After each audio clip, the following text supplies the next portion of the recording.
दर्शक हो, आता पाहणार आहोत एक महत्त्वाची बातमी।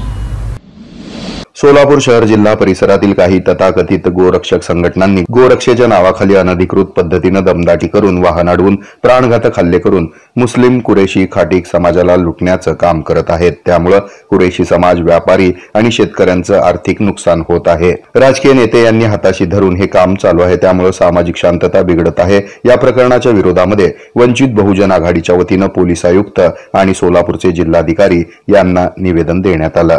तथाकथित गोरक्षक संघटनांवर तात्काळ कारवाई करावी, कुरेशी समाजातील पारंपरिक व्यवसायात अडथळा आणणाऱ्या लोकांवर कठोर कारवाई करावी, दहशत निर्माण करून खंडणी वसूल करणाऱ्यांवर कारवाई व्हावी आणि कुरेशी समाजाच्या पारंपरिक व्यवसायाला संरक्षण देण्यात यावं, अशा मागण्या या निवेदनात करण्यात आल्या आहेत। निवेदन देण्यात आलेले आहे। त्यातील प्रमुख विषय असे आहेत: तथाकथित गोरक्षक संघटनांवर तात्काळ कारवाई करणे, कुरेशी समाजाच्या पारंपरिक व्यवसायात अडथळा आणणाऱ्यांवर कठोर कायदेशीर कारवाई करण्यात यावी, गोशाळेत गाई म्हशी नेण्याच्या नावाखाली परस्पर विक्री करणाऱ्यांची चौकशी करून गुन्हे दाखल करावेत, समाजावर दहशत निर्माण करण्याची नावे शोधून त्यांच्यावर खंडणी वसुली प्रकरणी कठोर कारवाई करावी, कुरेशी समाजाच्या पारंपरिक व्यवसायास संरक्षण द्यावे, असे प्रमुख मुद्दे आज वंचित बहुजन आघाडी सोलापूर शहराच्या वतीने आम्ही मांडण्यात आलेले आहेत।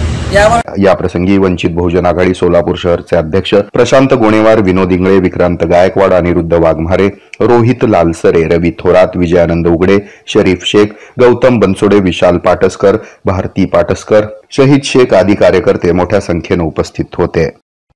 हे आहे मेट्रोकास्ट केबल नेटवर्क आणि आपण पाहत आहात द न्यूज प्लस बरच काही।